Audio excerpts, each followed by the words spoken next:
이름으로 간절히 기도하옵나이다. 아멘. 우리 이 시간에 앞뒤로 양옆에 있는 분들하고 좌우로 한번 인사하시겠습니다. 오늘도 잘 오셨습니다. 인사하시겠습니다.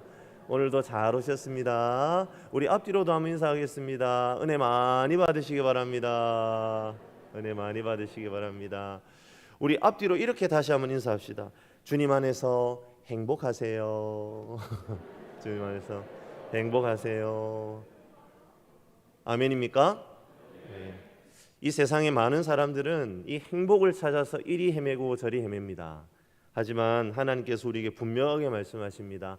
예수 만나고 예수로 인하여 우리의 삶이 채워질 때에 우리에게 참된 행복이 있다 말씀하십니다. 그 놀라운 행복의 비밀을 다 경험하고 받아 누리는 우리 모든 전대중앙교회 성도님들 되시길 주님의 이름으로 간절히 축복합니다. 아멘. 사람들은요, 위기가 찾아오면 흔히 가지게 되는 오해가 있습니다. 우리 믿는 사람들이 말입니다. 그것은 바로 내가 뭐 잘못한 게 있나, 하나님이 나한테 벌을 주시나 보다라는 생각입니다. 그러니까 우리 성도들이 어떤 위기를 만나면 그 생각 먼저 떠오른다는 거예요. 사람들은 위기가 찾아오면 곧잘 이런 생각을 합니다. 나의 실수, 나의 잘못, 나의 죄에 대해서 생각합니다. 물론 나의 잘못 때문에 위기가 오기도 합니다. 내가 스스로 자초한 위기가 있을 수 있다는 말이죠. 하지만 반드시 나의 잘못이나 죄 때문에 성도가 위기를 맞이하는 것은 아닙니다. 그럼에도 불구하고 성도들은 위기가 닥치면 당장은 그것이 내가 뭔가 죄를 저질러서 그에 대해 하나님께서 보복하시는 것이다 라는 생각을 먼저 하기 십상입니다. 그런데 이상한 것은요, 지금 나에게 닥친 위기가 나의 죄 때문이라고 생각하는 순간 위기에 대한 해결책 가운데 가장 먼저 하나님을 지워버린다는 거예요. 왜냐하면 나에게 닥친 위기가 내 죄 때문이고 하나님이 징계하시는 것이라면 어떻게 징계하시는 하나님께서 나에게 이 문제를 해결할 해답을 주실 수 있는가라고 쉽게 단정을 지어버리기 때문입니다. 그러하기에 우리는 위기를 만났을 때에 우리의 생각을 바꾸는 것이 얼마나 중요한지 깨달아야 합니다. 오늘 우리는 사무엘상 30장 1절부터 6절까지 읽었지만 사실은 오늘 30장 전체를 다루어야 합니다. 그리고 저는 오늘 30장 전체를 함께 나누고 설교할 겁니다. 오늘 보면 30장은요, 다윗과 함께했던 공동체가 절체절명의 위기를 맞이하게 되었던 상황을 다루고 있습니다. 그런데 다윗은 우리들이 흔히 저지르는 실수를 하지 않고 있다는 것을 발견합니다. 그는 이 문제에 대해 슬퍼하지만 그것이 자신의 죄 때문이고 하나님이 나를 버리신 결과라고 보지 않았습니다. 그리고 하나님을 먼저 지워버리지는 않았습니다. 오히려 더욱 하나님께 집중하고 자신에게 주어진 위기를 헤쳐나가는 모습을 보게 됩니다. 사랑하는 전대중앙교회 성도 여러분, 어려운 시기가 여러분 앞에 펼쳐져 있습니까? 위기의 순간과 함께하고 계십니까? 그렇다면 우리는 오늘 이 다윗의 모습을 통해서 우리의 모습을 점검해 볼 필요가 있습니다. 그리고 다윗의 모범을 따라 어떠한 위기 가운데에서도 승리하시는 저와 여러분들이 되시기를 주님의 이름으로 간절히 축복합니다. 오늘 다윗을 보면 정말 돌이킬 수 없을 것 같은 위기 상황에 놓여 있는 것을 보게 됩니다. 하지만 이 위기가 그 사람의 실수 때문이 아니라는 것을 우리는 조금만 말씀을 살펴보면 잘 알 수 있습니다. 지금 다윗은요, 이스라엘에 없어요. 오늘 본문에 자세하게 설명되어 있지는 않지만 다윗이 1절에 시글락에 이를 때라고 되어 있습니다. 이 시글락이라는 도시는 이스라엘의 도시가 아닙니다. 시글락은 이스라엘의 대적인 블레셋 사람들의 도시입니다. 블레셋의 가장 변방 국경 지역에 있는 도시였죠. 왜 지금 다윗이 이곳에 있습니까? 이유는 다름 아닌 사울 왕 때문입니다. 하나님을 떠나서 올바른 판단을 내릴 수 없는 지경에 이른 사울은 자신에게 가장 필요하고 중요한 사람인 다윗을 계속해서 증오하고 죽이려고 하니까 다윗은 견디다 못해 어쩔 수 없는 선택을 한 것입니다. 이스라엘의 적국인 블레셋에 자신의 몸을 의탁할 수밖에 없었던 겁니다. 하지만 그가 블레셋으로 갔다고 해서 아주 이스라엘을 저버린 것이 아닙니다. 오늘 말씀을 보니까요, 시글락에 이를 때라고 되어 있는데 이건 시글락으로 돌아왔다는 말입니다. 지금 블레셋이 이스라엘을 공격하게 되어서 블레셋 왕이 다윗에게도 야, 너 싸움 잘하니까 우리하고 함께 가자, 그렇게 데려가려고 합니다. 그런데 그때 다른 블레셋 장수들이 반대를 합니다. 다윗은 아직 정확하게 우리 편인지 아닌지 알 수 없으니까 만약 데리고 갔다가 우리 뒤통수 치면 골치 아픕니다. 그래서 그 싸움에 나가지 않게 되죠. 어떻습니까? 하나님의 은혜지요? 안 그러면 자기 동족의 가슴에 칼을 겨누어야 하는데 하나님이 지켜주신 겁니다. 그렇게 감사하는 마음으로 자신의 거주지인 시글락으로 돌아왔어요. 그런데 웬걸요? 온통 불바다입니다. 그런데 더 끔찍한 것은 시체가 하나도 없다는 겁니다. 몽땅 포로로 끌려간 거예요. 왜 이것이 끔찍한 일입니까? 죽었으면 무덤이라도 만들어줄 수 있는데 몽창 포로로 끌려갔으니 이제는 영영 보지 못하는 겁니다. 그리고 포로로 끌려가면 10중 8구 노예로 팔리겠지요. 그러면 그 인생들이 얼마나 비참하겠습니까? 사랑하는 성도 여러분, 주목해서 보시길 바랍니다. 다윗이 뭐 잘못한 거 있습니까? 죄 지었습니까? 오히려 자기 동족을 치는 죄를 지을 뻔했는데 하나님이 지켜주셨지 않습니까? 그런데 어떻게 되었습니까? 위기가 닥쳐온 거예요. 우리에게 위기가 올 수 있습니다. 하지만 그 위기가 나의 죄 때문이 아니라면 우리는 그 상황에서도 절대로 낙심하면 안 됩니다. 왜냐하면 하나님께서 그 위기를 주시는 이유가 분명히 있기 때문입니다. 도리어 우리는 언제 힘들어지는 겁니까? 그렇습니다. 하나님의 이유가 있는데 우리가 그 이유를 마냥 놓쳐버리고 자꾸 자신을 자책하기만 하면 그 순간부터 그 위기는 나에게 힘든 것이 되어버리는 겁니다. 여기 있는 성도님들 가운데에 자세하게 말할 수는 없지만 진짜 힘드신 분들이 있어요. 그리고 그게 그분들한테는 진짜 위기입니다. 고통입니다. 주변에 있는 사람들은 뭐 그 정도 일로 힘들어하느냐 그렇게 말하지만 당사자에게는 달라요. 위기입니다. 하지만 사실 이 위기 순간에 자기 자신을 진짜 힘들게 하는 것은 바로 그 일이 일어난 이유가 혹시 나에게 있는 것은 아닌가라고 여기게 만드는 죄책감입니다. 저는 초등학교, 저희 때는 국민학교죠. 제가 국민학교라고 얘기하는 거 보니까 제가 꽤나 연식이 되었다라는 걸 아시겠죠? 제가 국민학교를 다녔습니다. 이 국민학교 5학년 1학기까지는 제가 창원에서 살았어요. 그러다가 2학기 때 부산으로 전학을 갔습니다. 우리 전학을 많이 해보신 분들은 아시겠지만 한 학기하고 다른 학교 전학 가서 보내는 거 그거 참 어중간하고 정말 그게 적응하기 쉽지 않다는 것 아마 아실 것 같아요. 특히 이 부산이요, 텃세가 심합니다. 정말 고생을 많이 했어요. 제가 어떤 처지에 놓였냐면 막 전학을 와서 어리버리하니까요. 그 학교의 요즘으로 말하면 일진 같은 애들이 저를 이제 타켓으로 삼고 저를 괴롭히기 시작했어요. 지금도 생각이 나는데요. 방과 후에 이제 교실에서 이제 교문 쪽을 봅니다. 이제 집에 가려고요. 그러면 저를 잡아다가 때리려고 교문에 죽치고 서 있는 녀석들의 모습이 보입니다. 그럼 그때 정말 온몸에 막 소름이 돋을 정도로 힘들고 어려운 시절이 있었어요. 그런데 말입니다. 제가 그 시간을 겪으면서 가지게 된 진짜 고통은 그 아이들의 괴롭힘이 아니었습니다. 진짜 저를 힘들게 한 것은 저들이 나를 이렇게 괴롭히는데 혹시 정말 나에게 문제가 있어서 그런 것은 아닐까? 라고 생각하는 것. 그 생각이 저를 더 고통스럽게 만들었어요.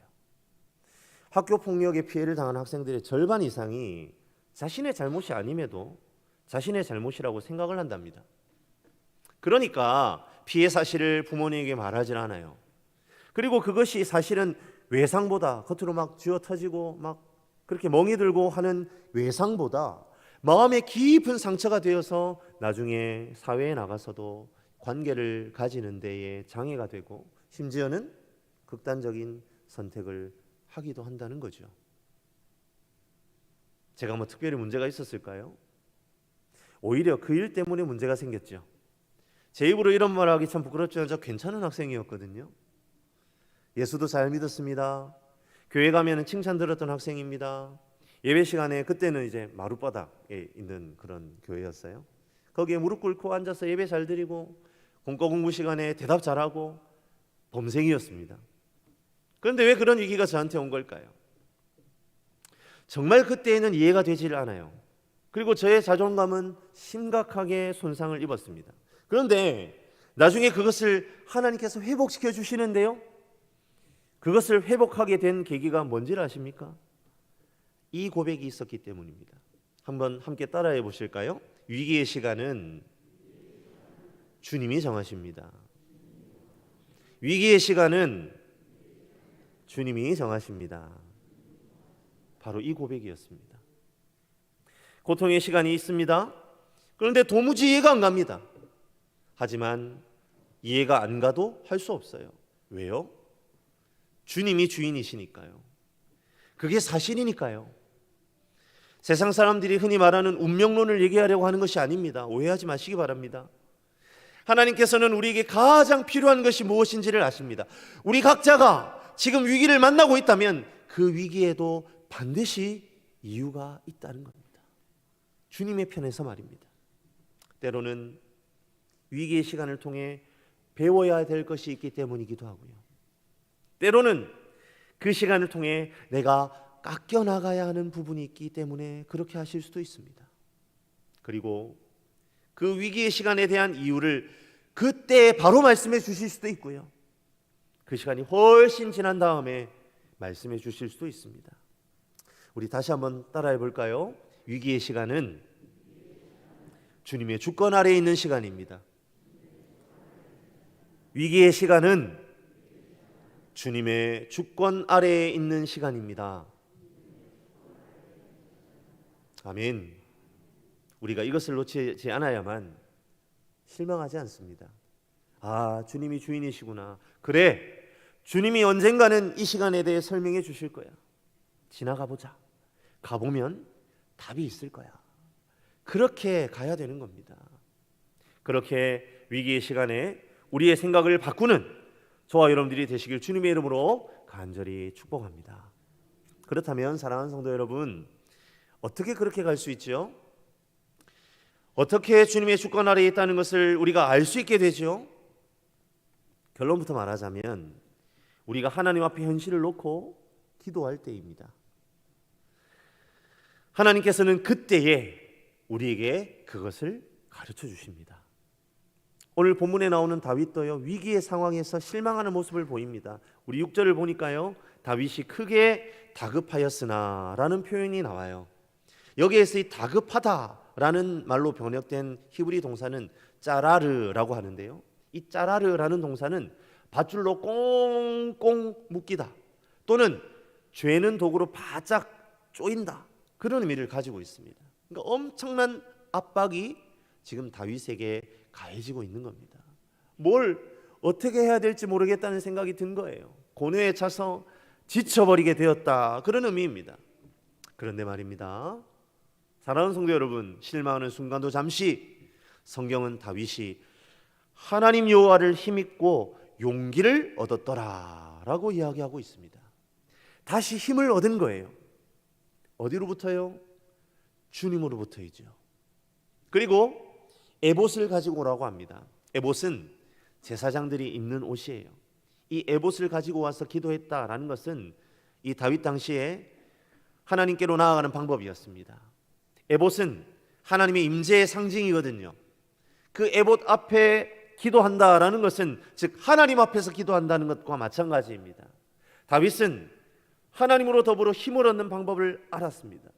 지금도 크게 다르지 않습니다. 바로 하나님께 묻는 것, 그것이 바로 우리가 해야 할 반응입니다. 오늘 우리는 다윗이 다른 사람에게 먼저 물었다라는 부분을 찾아볼 수가 없습니다. 다윗과 함께 살아가는 사람들 사이에는 제사장들도 있었습니다. 지금으로 치면 저와 같은 목사와 같은 사람도 있었다는 거예요. 그런데 그 사람에게도 먼저 묻지 않았습니다. 상담을 받지 않았다는 말입니다. 다윗은 오직 먼저 하나님께 물어보는 것으로부터 시작했습니다. 제가 교육전도사 시절 중고등부를 담당할 때에 제가 우리 아이들에게 신신당부하는 말이 있었어요. 얘들아, 제발 너희들끼리 어떤 문제가 터지면 친구들하고 좀 상의하지 마라. 제가 그렇게 신신당부를 했었어요. 왜요? 둘 다 틀린 답안지 놔두고 답 맞춰보면 어떻게 됩니까? 다 빵점 나오죠. 정답하고는 영영 거리가 멀어지는 것 아니겠습니까? 10대 아이들이 흔히 저지르는 실수입니다. 그래서 막 가출을 하기도 하고 더 큰 문제를 일으키기도 합니다. 그런데 그게 어른들은 다르냐?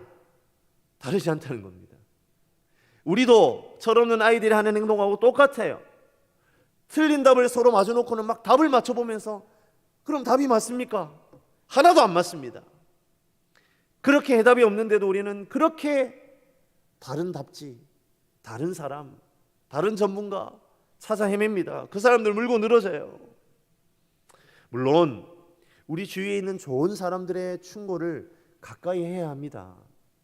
하지만 이 시간 주님의 이름으로 성도님들께 권합니다. 제발 먼저 하나님께 좀 물어보세요. 하나님은 우리가 먼저 물어봐 주시기를 기다리고 계십니다. 문제가 생기면 바로바로 사람부터 찾는 버릇 버려야 합니다. 우리 먼저 하나님께 물어봅시다. 그리고 그분이 주시는 답을 따라 시작할 때에 우리는 정답을 얻고 위기의 순간을 극복할 수 있는 줄로 믿으시기를 바랍니다. 오늘 다윗이 그렇게 하고 있지 않습니까?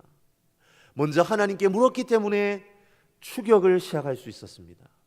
그리고 자신의 모든 소유와 사람들을 찾을 수 있었습니다. 사랑하는 성도 여러분, 기억합시다. 위기의 순간이라고 생각될 때에 우리는 먼저 하나님을 찾아야 합니다. 이 시간 사람을 먼저 찾는 습관을 내려놓고 먼저 하나님 앞에 엎드리는 것을 우리의 영적 습관 삼는 저와 여러분들이 되시길 주님의 이름으로 간절히 축복합니다. 오늘 우리가 함께 읽지는 않았지만 이어지는 10절을 보니까요, 하나님의 응답을 받은 다윗이 정말 열심히 최선을 다해서 달려간 것처럼 보입니다. 그래서 처음 출발할 때는 600명 정도가 함께 했거든요. 그런데 그 중에 한 200명이 넉다운이 되어서 낙오가 될 만큼 다윗은 정말 사람들을 몰아서 최선을 다해서 달려간 것 같습니다. 하나님이 가라고 하셨거든요. 가면 만날 거라고 하셨거든요. 그래서 열심히 달려갑니다. 앞만 보고 달려가는 경주마처럼 말이죠. 그런데 말입니다, 오늘 성경은 그들이 오직 앞만 보고 달렸다라고 말하지 않습니다. 11절을 한번 보실까요? 무리가 들에서 애굽 사람 하나를 만나 다윗에게로 데려다가 떡을 주어 먹게 하며 물을 마시게 하고. 지금 이 사람들 소풍 나왔습니까? 아닙니다. 이 사람들 소풍 나온 것 아닙니다. 그런데 지금 다윗의 부하들이 웬 병자 하나를 데리고 온 겁니다. 아마도 지나가던 길 옆에 쓰러져 있었겠죠? 아닙니다. 길가가 아니에요. 지금 성경에 분명히 들이라고 되어 있지 않습니까? 여기에서 특별히 들이라는 단어를 성경에서 사용하고 있다는 것은 그냥 단순하게 휙 지나가다가 길가에 누가 있어서 발견했다, 그런 의미 아닙니다.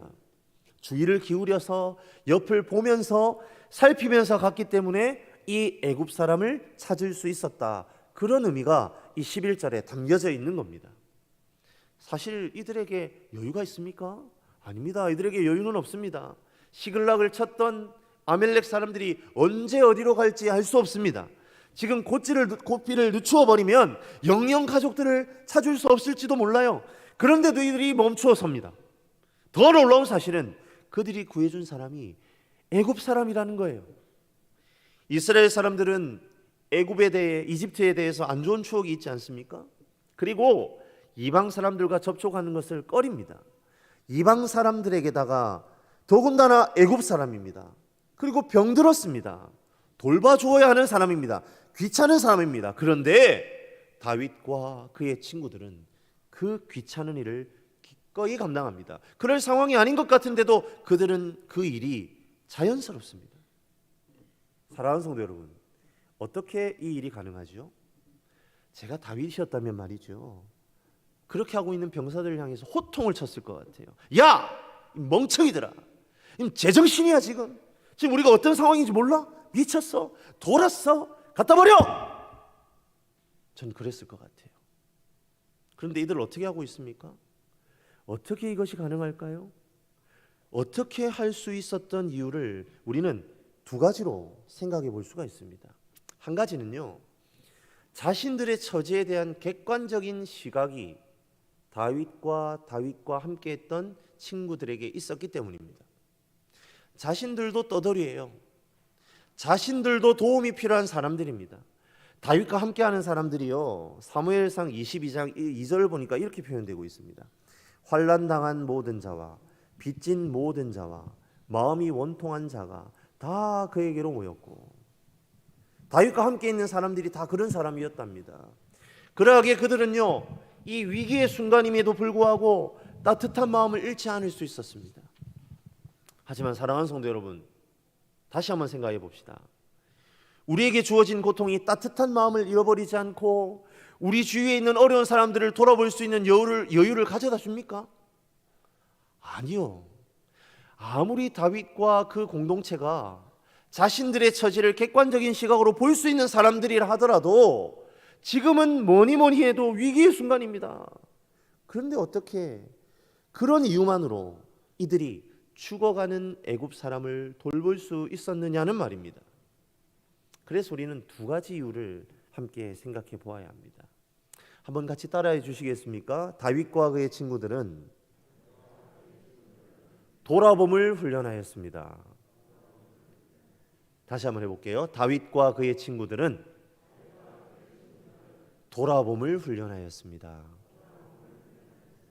사랑하는 성도 여러분, 다윗과 그의 친구들은 어떤 사람들이었다고요? 예, 맞습니다. 그들은 늘 어려운 상황에 놓여 있는 사람들이었습니다. 고통 중에 있는 사람들이었습니다. 쫓겨다니고 숨어 지내야 하는 사람들이었습니다. 그런데 그런 상황에 놓일 때에는 항상 두 가지의 가능성이 존재합니다. 먼저 한 가지 가능성은요, 폭군이 되는 거예요. 내가 힘드니까 다른 사람들을 힘들게 하고 다른 사람의 것을 빼앗고 그리고 그것으로 자신의 고통을 달래보려고 하는 것, 폭군이 되는 겁니다. 세상에 많은 사람들이 이 방법을 취합니다. 그리고 그것으로 자신이 괜찮아질 것이라고 생각합니다. 하지만 그것은 바보 같은 생각이지요. 그것으로 상황이 나아지기는커녕 오히려 더 꼬여만 갑니다. 그것은 결코 해결책이 될 수 없습니다. 그러면 어떻게 합니까? 그렇습니다. 두 번째 선택이 있습니다. 바로 자신의 아픔을 거울 삼아 자신과 같이 어려움 당한 사람들을 돕는 사람이 되는 겁니다. 이것이 다윗과 그의 친구들이 선택한 방법이었어요. 그들은 누구보다도 고통당한 사람들의 마음을 잘 아는 사람들이었습니다. 그래서 그들은 자신들이 가지고 있는 그 마음을 가지고 그와 비슷한 상황에 놓인 사람들을 도와주는 일에 최선을 다했습니다. 그것을 항상 훈련하였습니다. 그리고 그런 행동들이 그대로 몸에 배었습니다. 자연스럽게 그런 행동이 나오는 겁니다. 남을 섬기고 배려하는 것이 몸에 익은 것입니다. 그렇기 때문에 위기의 순간에도 그런 행동을 할 수 있었던 것입니다. 그리고 그들이 지나가는 곳마다 언제나 평안과 안식이 자리 잡았습니다. 죽을지도 모르는 애굽 병사, 어딘가에 파묻혀 있던 그 애굽 병사도 구해내어서 나음을 얻을 수 있었던 것이지요. 사랑하는 성도 여러분, 위기의 순간에도 우리는 주위를 돌아볼 줄 아는 사람이 되어야 할 줄로 믿으시길 바랍니다. 다윗이 그러하였습니다. 그의 친구들이 그러하였습니다. 그리고 예수님이 그러하셨습니다. 예수님께서 인자에 온 것은 섬김을 받으려 함이 아니라 오히려 섬기려 하고 라고 하시면서 그분이 이 땅에 오신 목적을 설명하셨거든요. 우리도 동일합니다. 우리가 그리스도인이라는 이름을 달고 사는 사람이라면 이 일에 열애가 될 수 없습니다. 또한 위기의 순간에도 우리의 태도는 동일해야 합니다. 사랑하는 성도 여러분, 지금 코로나로 인하여서 전부 다 위기의 시간이다라고 말합니다. 우리 교회 안에도 재정적으로 정신적으로 너무나 힘들고 어려운 시간을 보내고 있는 분들이 계십니다. 제가 어제까지 신방을 다녔지 않습니까? 대신방을 해보니까요, 실제적인 어려움을 토로하시는 분들이 너무 많으세요. 하지만 우리는 그렇게 그 어려움에 그저 주저앉아 있을 사람들이 아닙니다. 우리 각자가 나보다 더 어려운 이웃에 관심을 가지고 돌아보는 일에 최선을 다하시는 우리 성도님들이 되시기를 간절히 바랍니다. 그리고 주님의 교회는 특별히 이렇게 어려운 때일수록 더욱 어렵고 힘든 사람들을 돌아보는 일에 더욱 관심을 가지고 살필 수 있어야 할 줄로 믿습니다.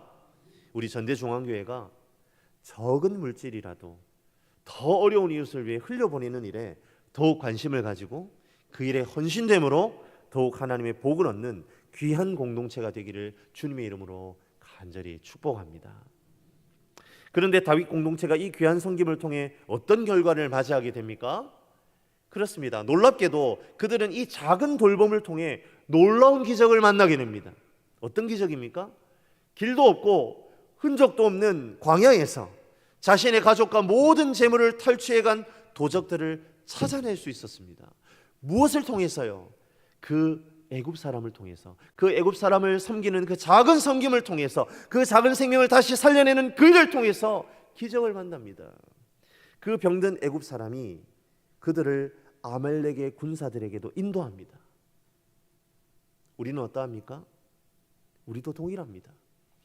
우리도 그 기적을 만날 수 있습니다. 이 시간 하나님께서 우리에게 말씀하시는 것을 들으시기를 바랍니다. 우리의 시선을 좀 더 좌우로 옮겨갑시다. 그리고 배려합시다. 이 시간 배려와 기적을 만나는 거룩한 통로임을 믿고 나아가는 저와 여러분들이 되시길 주님의 이름으로 간절히 소망합니다.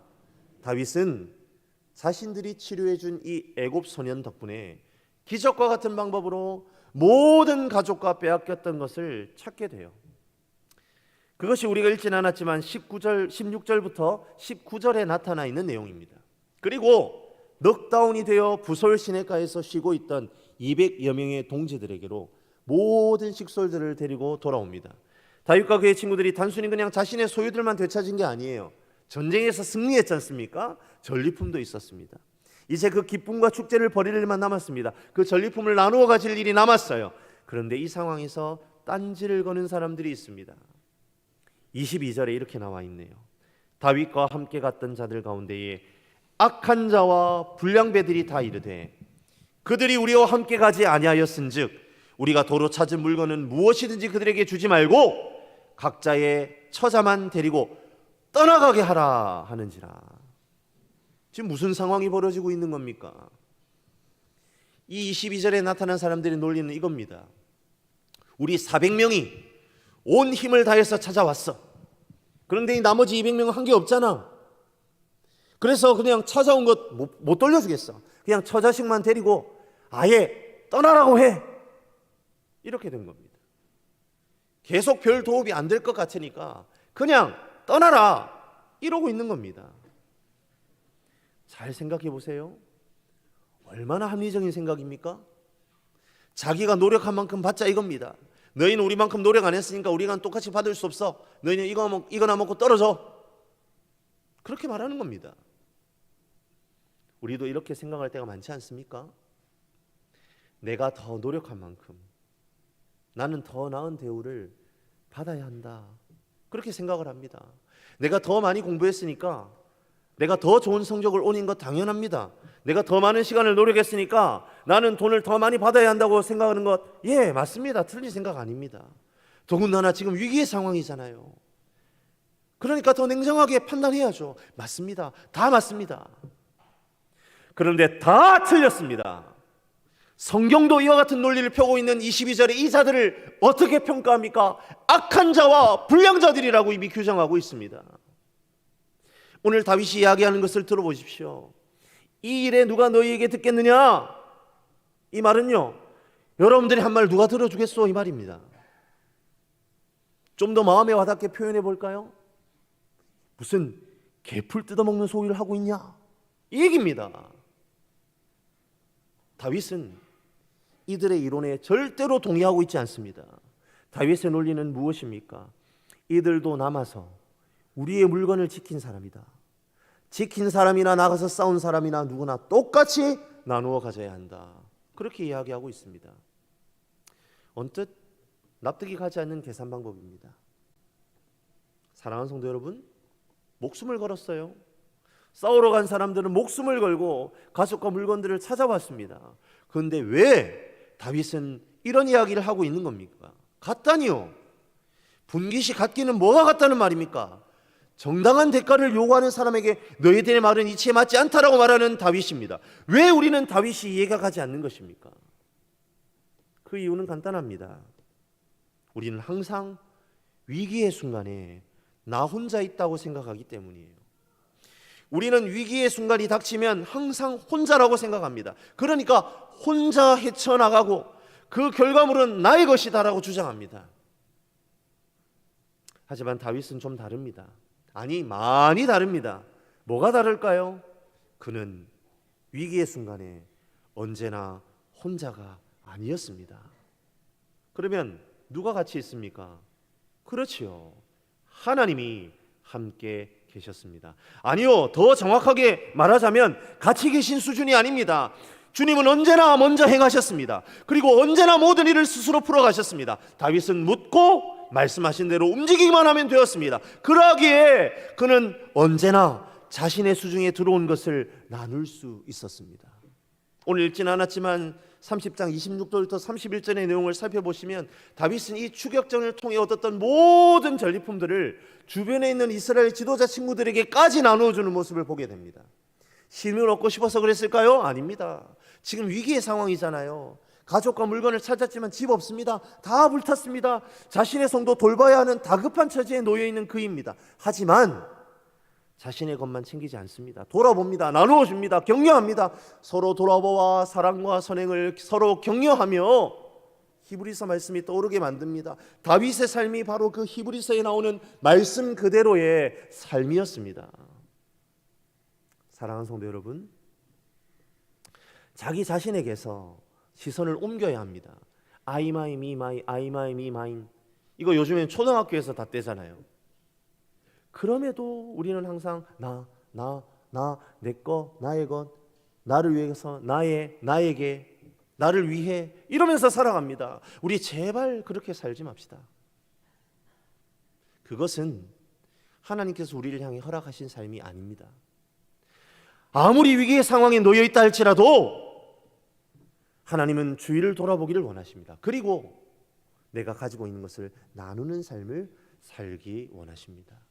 우리 모두가 그런 삶의 주인공이 되기를 주님의 이름으로 간절히 축복합니다. 말씀을 마무리하겠습니다. 옛날에요, 예능 프로그램 중에 위기 탈출 넘버원이라는 프로그램이 있었습니다. 아마 지금 청년들이나 우리 나이 어린 친구들은 목사님이 무슨 프로그램을 얘기하는지 아마 듣도 보도 못한 프로그램일 겁니다. 제 연배 이상 되시는 분들은 아마 기억하실 거예요. 이 프로그램에 이런 순서가 있었어요. 사지선다형 객관식 문제를 가지고 나옵니다. 그래서 출연자들한테 오답이라고 생각하는 것을 하나씩 지워나가는 순서가 있어요. 그러니까 답이 아닌 것, 답하고는 거리가 멀다고 생각하는 것부터 하나씩 지워가면서 점점 정답에 가까워지려는 상황을 유도하기 위해서 그런 순서를 만든 것 같아요. 그런데 이 문제를 푸는 사람들의 모습을 보면서 항상 재미있는 장면이 있습니다. 그게 뭐냐면 당연히 정답인데 그걸 지워버리는 거예요. 그리고는 밀가루를 뒤집어 쓰는 겁니다. 아마 출연자들은 그것이 절대로 정답이 아닐 거야, 이건 오답일 거야 라고 생각을 했나 봐요. 그러니까 그 답을 지워버렸겠죠. 하지만 정작 그것이 정답인 어처구니 없는 실수를 저질러서 웃음을 자아냈던 기억이 납니다. 그런데 말입니다, 저는 그때마다 또 느꼈던 것이 하나 있어요. 그게 뭐냐면 우리도 그런다는 겁니다. 항상 정답인 것을 먼저 지워버려요. 급박하게 문제를 해결하는 순간이 닥쳐오면 정답을 먼저 지워버린다니까요. 어떤 정답을 먼저 지워버립니까? 바로 하나님입니다. 위기의 순간이 닥쳐오면 가장 먼저 나의 메모리에서 지워버리는 것은 바로 하나님입니다. 가장 오랫동안 간직하고 나의 자원으로 사용해야 할 하나님을 가장 먼저 지워버립니다. 왜요? 불필요해 보이거든요. 도움이 안 될 것 같거든요. 아니, 오히려 방해가 될 것 같거든요. 사랑하는 성도 여러분, 우리 놓치지 말기를 바랍니다. 하나님은 우리의 모든 위기에 정답이 되십니다. 할렐루야. 하나님은 우리의 모든 위기 가운데에 해결책이 되십니다. 우리 그분께 물으십시다. 그리고 그분의 인도함 가운데에 우리의 주변을 돌아봅시다. 그렇게 해야만 우리가 이 시간을 지나 얻게 되는 모든 유익들에 대해 감사함으로 나눌 수 있습니다. 지금 우리들의 손에 쥐고 있는 것은 무엇입니까? 우리는 그것을 기꺼이 나눌 수 있습니까? 그렇다면 우리는 하나님과 함께 가고 있는 사람들입니다. 하지만 내가 아무것도 내려놓을 수 없다면 나는 지금 혼자 가고 있는 사람입니다. 정답부터 지우고 오답을 향해 달려가는 엉터리 인생입니다. 지금 우리를 점검하기를 원합니다. 그리고 하나님 앞에 다시 새롭게 세워져가는 저와 여러분들이 되시길 주님의 이름으로 간절히 축원합니다. 우리 한번 합심하여 기도하기를 원합니다. 오늘 받은 말씀을 다시 한번 생각합니다.